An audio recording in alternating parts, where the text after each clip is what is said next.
देश में ऐसी कई जगह हैं जहाँ रेगिस्तान के इलाके थे, जहाँ पर खनिज और तेल निकलने के बाद पूरा कायापलट हो गया। मैं उम्मीद करता हूँ कि आने वाले समय में और इस ज़िले के जो नौजवानों को प्राथमिकता मिले रोज़गार में, ये हम सब चाहते हैं। यहाँ के लोग शिक्षित हों और जो अपार संभावनाएं हैं उस पर आगे बढ़कर उसका लाभ आने वाली पीढ़ी को अब मिले। जो लड़के लड़कियाँ आज 18, 19, 20, 21 साल के हैं, उनको अच्छी शिक्षा मिले, उनको रोज़गार के अवसर प्राप्त हों।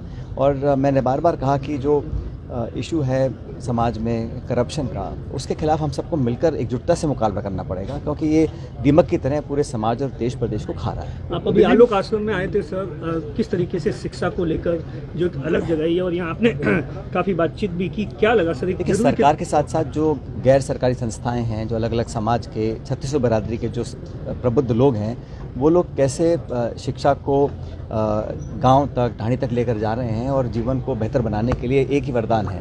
मैंने अपने भाषण में भी कहा कि किसानी और पढ़ाई, ये दो साधन हैं कमाई के। किसान है वो मेहनत करके कमाता है, और जो उनके बच्चे पढ़ लिख लेते हैं वो पदों पर बैठते हैं, फिर अच्छे नियम कानून बनते हैं, तभी देश का विकास होता है। तो पढ़ाई, शिक्षा व्यवस्था, वो पूरा जो वातावरण है वो निर्मित करने के लिए सबको मिलकर काम करना पड़ेगा। और बार बार मैं जोर देता हूँ कि आने वाली जो नई पीढ़ी है उसकी प्रतिभाओं को सही जगह प्लेटफॉर्म मिले, ये हम सबकी जिम्मेदारी है। जिनको मेडल मिला है वो दिल्ली में धरने पे बैठे हैं। मैंने कहा मेरा दिल दुखता है जब नौजवानों के साथ उत्पीड़न होता है। जो पहलवान धरने पर बैठे थे दिनों तक, वो उस पर कार्रवाई सरकार कतरा रही करने में, जब पूरे देश के लोग चाहते हैं, जो हमारे लिए मेडल जीत कर आए हैं अंतर्राष्ट्रीय स्तर पर, ऐसे खिलाड़ी जिनका नाम रोशन हुआ देश का उनकी वजह से, आज वो न्याय की गुहार लगा रहे हैं और सरकार संकोच कर रही है काम करने में। तो ये तो उनकी जिद का प्रतीक है।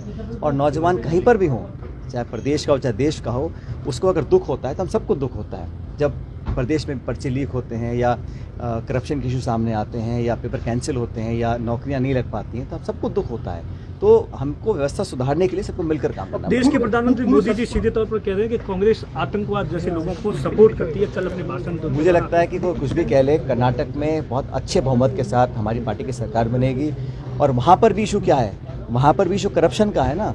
कर्नाटक में जो भाजपा सरकार है भाजपा की, उस पर 40% करप्शन कमीशन का आरोप हम लोग लगा रहे हैं और लोग इस बात को यकीन उसका कर रहे हैं। इसीलिए मैं कहता हूँ राजस्थान में भी जो भाजपा के शासन में करप्शन हुआ था, उसको उजागर करने का समय आ गया है और हम लोगों को पुख्ता उसकी जो हमने खुद अपने मुंह से कमिटमेंट किया है उस पर खरा उतरना पड़ेगा। सर, वहाँ तो सरकार बन रही है, लेकिन यहाँ बता दें कि सर्वे रिपोर्ट के अंदर कुछ विधायक, काफी विधायक मंत्री है, वो चुनाव आ रहे हैं। ऐसे में कैसे आपका जो सपना है, आप बार-बार कहते हैं कि मैंने 1.5 साल से चिट्ठियाँ लिखी थी और उस समय के कार्यकाल में जो घपले आरोप हमने लगाए थे उस पर पुख्ता कार्रवाई के लिए मैंने आग्रह किया था। उसके बाद मैंने एक दिन का अनशन भी किया जयपुर के अंदर 11 अप्रैल को। बार बार मैं आग्रह कर रहा हूँ कि इस पर कठोर कार्रवाई करें, ताकि लोगों के मन में विश्वास रहे कि हम जो कहते हैं कर दिखाते हैं। और मैंने कभी नहीं कहा कि कोई मिलीभगत है।